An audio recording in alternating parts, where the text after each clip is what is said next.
I've been thinking for a long time that ESPN was about to become, well, for the most part, extinct.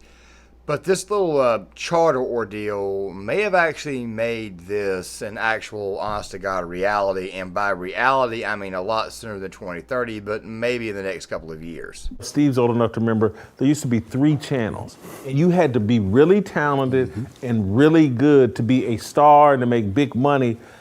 With this explosion of all these people have been running around. I'm a celebrity. I'm a star. I'm an influencer. I'm a brand. And they're on these little offshoot networks with shows that don't really amount to anything. And we've granted them a level of importance, and what they say matters. And at the end of the day, Stephen A. doesn't matter. Cowherd doesn't matter. Skip doesn't matter. Shannon Sharp, Molly Karam, and all these people that have been getting paid these exorbitant salaries, in the real world, they don't matter. And now it's if this thing goes the way it appears to be going, they're actually going to have to join the real world and eat what they Before kill. we get started on this video, guys, there's also going to be some updates at the very, very end, seeing how it is that we're heading to much, much more, how do I say this, essay-type content here in the near future. We're going to go ahead and try to start winning it off this year, and this is part of the process. This video right here is being made on Sunday night, and it's being released on Tuesday. I figured I'd go ahead and make the actual video so that way you guys could kind of get an understanding of just the idea of what I'm trying to do right now, actually putting in more work, scripting, stuff like that, more basic, not in front of the camera type work, but we'll talk more about that towards the end. I know I sometimes bore you guys with the preview of updates, and I don't really want to do that in this video here, but ESPN has obviously got a problem with this whole Charter situation. Now, Charter is one of the top internet cable providers in the country right now, and they're in a bit of a dispute with Disney. That dispute, of course, also involves ESPN. Now, I want you to think about something really quick. When you pay for cable, you need to ask yourself a question. How much money are you paying for literal cable? Now, you guys ain't got to tell me in the comment section. That is you guys' business, but I'll use myself, all right? I have a certain internet cable provider that, let's just put it this way here. The internet has gone out 3 times in the last month and a half. That's a lot for this provider. I understand it's summertime, people are using it a lot, but it's definitely a lot more than the previous provider. Well, my cable bill, which is typically just the normal package, you get HD content anyways because it's your TVs are in 4K, so therefore you're probably going to want 4K cable. You're also going to want internet, all that type of stuff there, and I need the internet running, obviously, so that way I can make these videos. Obviously, you've got the big computer back here, you've got the small computer over there, the iPad over here, the phone, the television, the PS4, the PS3, all that type of stuff, all your internet devices. So, therefore, obviously, you're going to need internet, correct? So, when you look at your package, the next thing you know, you're paying anywhere between $260 to $280 a month, and you're barely using cable. After a while, people are just going to decide to cut cable altogether and just go with their internet. Or they may decide to go, especially with the rise in pricing, especially when it comes to inflation, they may have to choose one or the other. It's called a cost-cutting measure. You got to do what you can to get by. Also, when they tell you that the unemployment rate is very low, they're not lying to you, but the problem is this here. The unemployment rate is low, but the underemployment is actually very high. A lot of people out there are only getting anywhere between 12 to 20 hours a week, especially if it's an hourly job. Salaries are oftentimes getting cut. As you guys can see, people are having to work additional hours to make ends meet, so they may not even have time for television itself, which puts ESPN in a very, very, very bad situation. Especially given the fact that they recently gave Ryan Clark a $1.7 million contract, which, by the way, he is definitely not worthy of, and Mina Kimes was given one as well.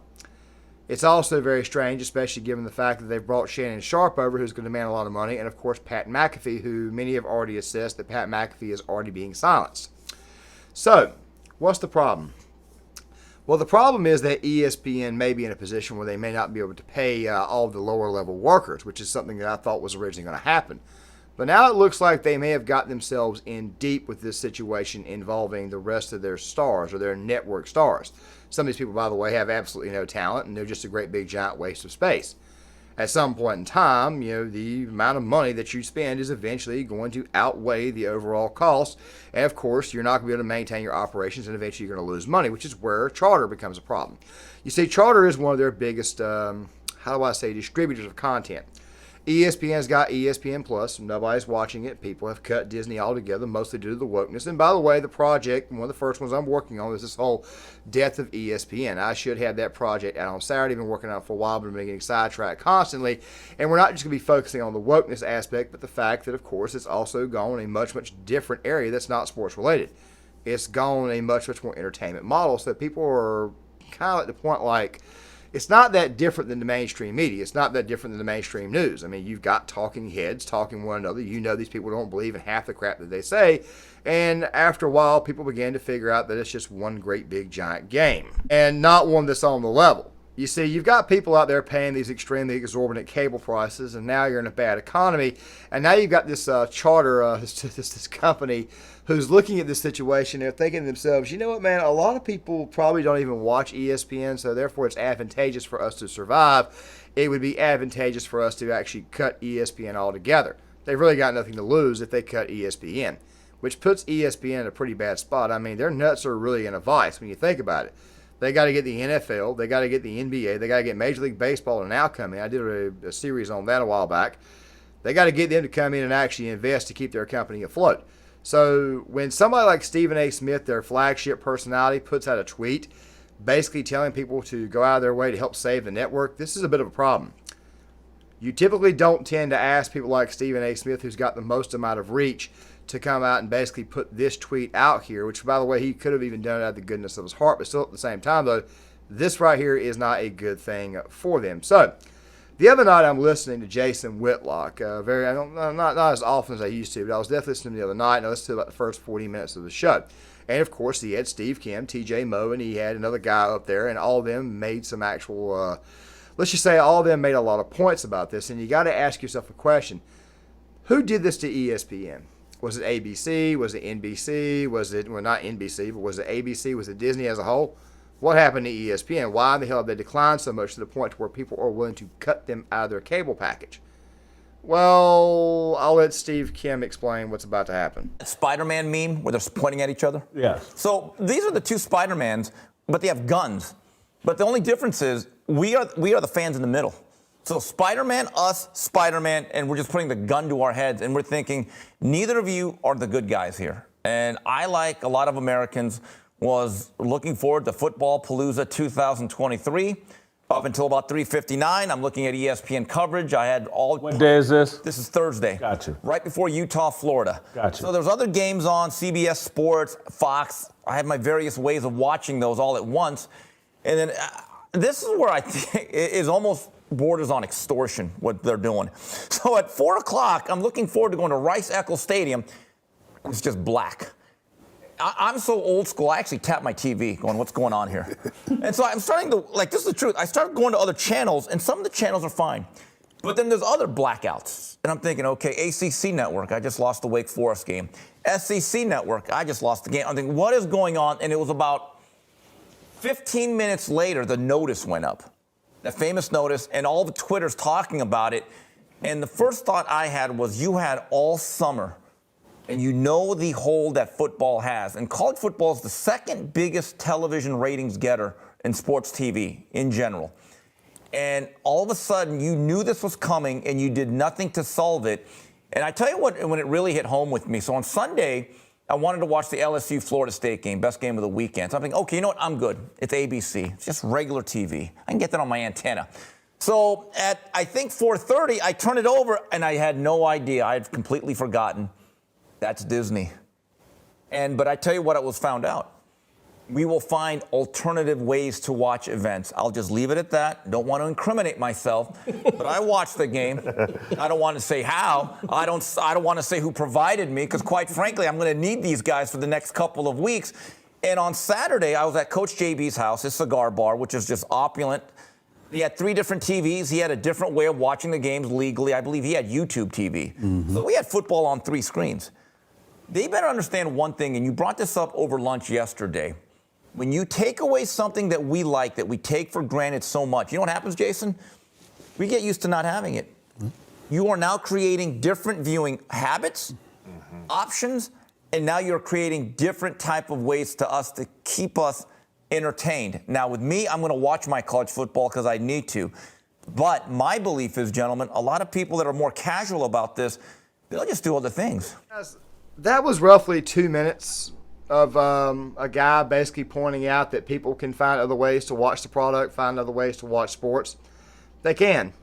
Right now, you've got the Cowboys and the Giants are on Sunday Night Football. Earlier today, my Packers played on Fox. Fox can probably post two games a day. They're typically their 1 o'clock slot, their 4:30 slot. They can do that if they want to. Of course, they don't do that every single weekend. CBS can also put 2 games out there, and you got to wonder if maybe at some point in time, ESPN, which by the way, ABC is someone who actually owns and puts out ESPN product. You got to wonder if ABC at one point in time doesn't take Monday Night Football and ESPN, if they don't exist, that's where it goes.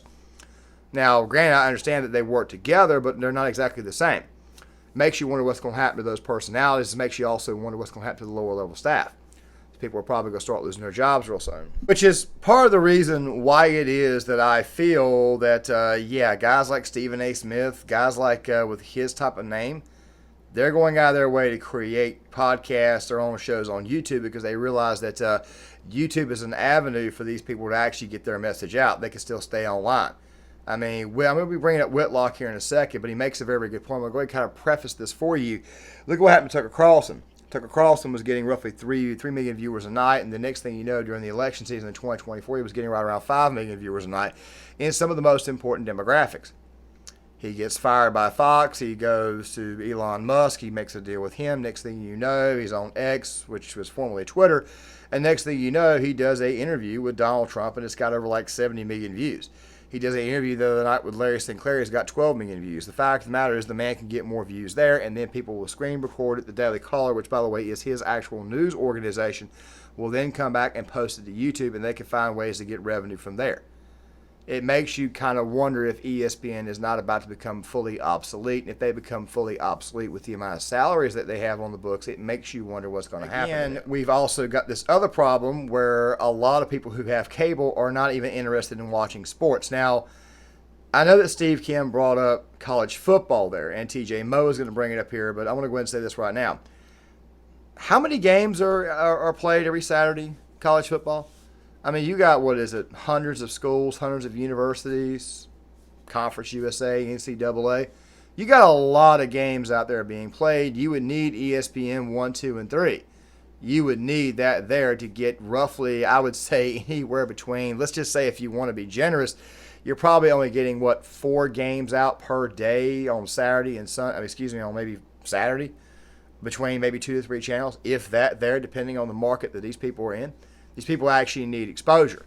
ESPN has got to be able to reach out to a lot of people. When you find out that cable providers are not willing to air your stuff, or you're about to find out that cable providers, quite frankly, don't want to put things out there because they're in the midst of a cost-cutting measure, and they also realize that a lot of their clients aren't really down with sports, which, by the way, I do think that they should stop the whole packaging thing and let people select their own channels. Something like YouTube TV, which, by the way, has now got the NFL Sunday Ticket, is obviously going to benefit from this, where someone like ESPN is obviously going to find a way to fall back. Now, I want you to pay very close attention to this next minute or so for TJ Moe, because he brings up a very, very good point, especially midway through. Make sure you guys pay attention all the way through. Yeah. It probably took a decade for them to recover. The NHL went on strike, and people thought, I don't need hockey. Hockey was good, but oh well, and they never came back. And part of this has been happening since 2015? There was about 100 million TV subscribers, something like that, 12, 15, somewhere in there, and it's been going down. Now we're down to about 70 million. And I think we all sit here and live in a major bubble, because we're part of that 20%. And we need the college football games. We need all of them. We need every network. And I don't care if you're the bottom feeder in the SEC, like my Missouri Tigers have been for the last couple of years, I still want to watch them. But I realize my grandmother, who doesn't know how to turn on the sports channels, is also paying for this. So sports figures have and I'm talking us too in the media, Stephen A. Smith. I think Adam Schefter's getting paid $9 million a year. Adrian Wojnarowski's even paid $7 million a year. The salaries are so overinflated, and then gives them this idea of how important they are. We're living amongst a group of nobodies. I used to think naively that, I could go in the Patriots locker room and everybody knows the players just like I do. And then I realized at some point, they only know Tom Brady. across the world. That's it. Nobody knows anybody else in this locker room except for Tom Brady, and a lot of people only know him because he's married to a supermodel. And that's just the truth of it. And so we live now, we're coming back to reality. We have had this bubble of 10 to 15 years where people will get generational wealth, and that's going away, rightfully so. And sports need to take this hit. The thing that I want to focus on primarily, and you guys know me, I love to let the clips play fully. I love to actually use long forward clips, especially if I'm not going to get copyright claim for, which at some point in time is going to happen. It's also one of the main reasons why it is that I'm going to be trying to move my content to more essay type style here in the future. The NHL lockout, I remember when it happened. Hockey was already going down at the time. It was already going down, like it was already going completely downhill. The lockout happens, and the next thing you know, nobody's watching. It took the NHL roughly 10 years to recover, and it took a magical playoffs for them to even get back what they were getting before, or close to it. Then you factor in all the wokeness, you factor in all the Pride Night stuff, and you factor in that people just aren't willing to go to something if they're going to have wokeness and politics thrown in their face. By the way, ESPN, we already know coming into an election year, they're going to be pumping out the politics too. So you got to ask yourself a question: is the juice worth the squeeze in this particular situation? Now, guys, the first clip that I ran was Jason Whitlock talking about the situation involving Stephen A. Smith and a lot of these other personalities. It's not only sports personalities it's going to affect; it's actually sports stars themselves. Now, they may not be as affected because the organizations that they currently play for will have them covered, because you also have local markets. Think about this really quick. If you live in New York, I don't know who carries the Giants, but let's just say it was the Yes Network who carries the Yankees. Okay, they could also carry the Jets if needs be. They can make a bit of an adjustment. Of course, you've got like CBS and I think like Philadelphia, Comcast. All these local networks can carry that stuff. Bally Sports, for example, does it too. But ESPN starts to carry this, obviously, for exposure purposes. It makes you kind of wonder if they can't carry sports, or if they can't afford to carry sports, or if a cable network will not carry them. It makes you wonder how it is that they're going to make any money going forward, which makes you believe that they probably will find themselves obsolete very soon. And personalities like Stephen A. Smith, Shannon Sharp, a lot of those guys there, they may be finding themselves making a lot less money in the near future, which, by the way, I don't feel sorry for these people at all. I mean, I think Mo, and I mentioned Adam Schefter, and he mentioned his salary too. Let me go ahead and tell you something right now. And I want to go ahead and preview this now. And it's not really fully pertinent to this particular video, but it's definitely pertinent to the death of the ESPN video. Adam Schefter has been getting clowned for a long time. He's been getting clowned for about the past 2 or 3 years. The reason why he's been getting clowned is because he's been reporting nothing but inaccurate information, especially on big topics. One of the things, and I want to go ahead and preview you guys for it now, and that project's going to be the whole Aaron Rodgers debacle. Now, Grant, you're probably saying, you're a Packers fan. Obviously, the guy played for you. So I'm going to mention it because, quite frankly, I was very, very intimate with the situation. I knew what the hell was going on, and I was ahead of ESPN, and most other Packer fans were. It was kind of like the moment that the veil came off and told us that a good portion of sports is now fully entertainment. It's basically gone fully WWE. There are people out there who, believe it or not, believe everything is scripted. But then again, at the same time, though, I'm watching the Packers game today, and right towards the end, I hear Greg Olson say, well, we don't know what Jordan Love's story is. It makes you almost wonder, and let's be honest, Brian Toohey's book, a lot of things in there I believe are absolutely 100% true. But there's another veil that I believe has fallen. Pay very close attention. That will say Colin Cowherd, and when you were there, you guys were subsidizing Bomani Jones. Yeah. The rest of these viewers are subsidizing the sports world. It's the same thing. It's like when you look at it like that, people are like, nobody cares about Bomani Jones, but he got paid millions of dollars, or at least high hundreds of thousands of dollars, to be on a network subsidized by people with actual talent like you and the others. That is what's happening on a large scale here in sports. Most people care nothing about sports. In our little bubble, we think people care. And I go talk to the average person on the street, and they can't tell you who played in last year's Super Bowl. They don't have the slightest clue. I might struggle. Go ahead. So what's happening is called the collapse of the decadent veil. Sports has been a veil that kept us kind of bread and circus, paying attention to things that really don't matter at the core of it. That's what sports was. And think about who's the number one and number two advertisers for most of the sports that happens. Think about it. I want you to think. I'm not going to say it. Big Pharma? Big Pharma. Yeah. So when things happen and people start cutting cords, Stand still. when people cut the cord and start changing up their habits, as Steve Kim just mentioned, right? What happens is that people start to reassess what's really important to their lives. They start to take some time and focus on things that really matter. And when they change those habits and they start cutting cords and start realizing, wait a minute, I don't need to pay for all of these things. I need these 3 things right here, and that will suffice. That sucks all of the air out of the economics. Yeah. And what happens when that collapse of the decadent veil happens is that those salaries start coming down, and now people start thinking about other things to do with their time, with their effort growing up. Instead of, I want to go be a sports star, you're thinking about, I need to learn how to program. I need to learn how to do these other things. The collapse of the decadent veil is what's happening right now. Bread and circuses thing. This is all bread and circuses, that type of stuff. Now, guys, I love sports. I love it. I love it to death. Football, baseball. As a matter of fact, one of the things I'm working on is an actual pure sports channel where I, for the most part, do sports stories. At some point in time, the goal was 4 or 5 years from now was to create a podcast, which would probably focus primarily on sports, seeing how it's really my best thing. What happened was, of course, as you guys know, I kind of messed up in the early going, got political a little bit too early, deleted a bunch of videos, kind of replaced them with this right here. And of course, I went in this direction, and of course, the channel has just now begun to fully start to take off. And even by that standard, it's still a very small YouTube channel. Hopefully, you guys can help me grow there. I mean, this right here is strictly a viewer-funded channel. I don't have a Patreon or anything like that. I got personal cash coming in from another area that, quite frankly, I earn money in. But at the same time, though, this channel, for the most part, is viewer-funded. And, of course, I've got other channels that I'm creating for the purpose of making actual money, except it's the primary message content. But still, at the same time, though, this is the deal. The veil is being lifted. And that's kind of a very quick transition there, but still, the veil is being lifted. People are going to see that there are other things in life. There are much more important things in life. Or if you don't have what he was saying, advertising and basically telling you to take the clock shot every chance you get, next thing you know, people are going to start watching more news, and they're probably going to find themselves going to the news that actually fits the reality. So let's take a look at the mainstream media news organization, seeing how ESPN, which by the way went fully woke a long time ago, they keep trying to tell us they're going back to normal, but they really and truly are not. It's actually getting a lot worse. Let's take a look at the mainstream media news outlets.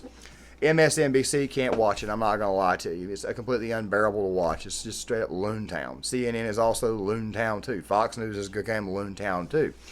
But of those 3 networks, I still got to agree that even though Fox News, of course, is not the one that's actually the one that's actually turned on people, and for the most part, turned on their audience, they're really the only ones who still report both sides of the aisle, the audience.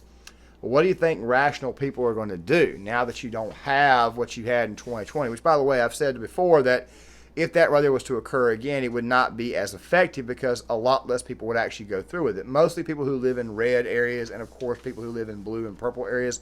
The more conservative crowd, blue cities, of course, will continue to go through it, and there will always be the dumbasses out there who will still wear their mask. I just saw 2 of them literally still wearing a mask outside. It's 80 freaking degrees here where I live at. You're wearing a mask outside. You still got people wearing masks while they're in their car driving. But even though that's still going on, there's also going to be a lot less people who will be compliant. There's going to be a lot more people out there, by the way, that are going to be watching something other than bread and circuses. People who are actually going to be doing some research. It's amazing what you can find on the internet, even with a censored internet. It makes me almost wonder if what the man did, what that last man just said is not 100% true. It makes you wonder if the veil of decadence is not gone. And that right there is the real problem that ESPN that you're going to have. You're not going to have that wing, and for over 20 some odd million subscribers, of course, through Charter, it makes you wonder how many people are just going to say, screw it, I really truly don't care for ESPN, which also means you're more than likely going to be watching sports without the spin. Now, guys, we all know that CBS is very, very left-leaning. We all know that NBC is left-leaning. However, NBC is left-leaning in a way, even with sports, to where people don't believe what they say. People already know it's mostly entertainment. ESPN is a little bit more cloak and dagger, even though it's been much, much more outright. There's usually been somebody there to kind of rein somebody in. It's definitely woke. We already know this. But still, though, at the same time, Fox Sports nowhere near as bad, even though it's definitely got some people up there that, quite frankly, still go along with the message. But also something else, too, all the other networks don't seem to be as woke, as political. Now, granted, this could change. But still, at the same time, you got to think to yourself, if you're losing a political wing, which is exactly what ESPN is served to be nowadays, an entertainment wing, it makes you wonder exactly how much power these people are going to have here in the future as far as it comes to messaging, especially if they're not on television.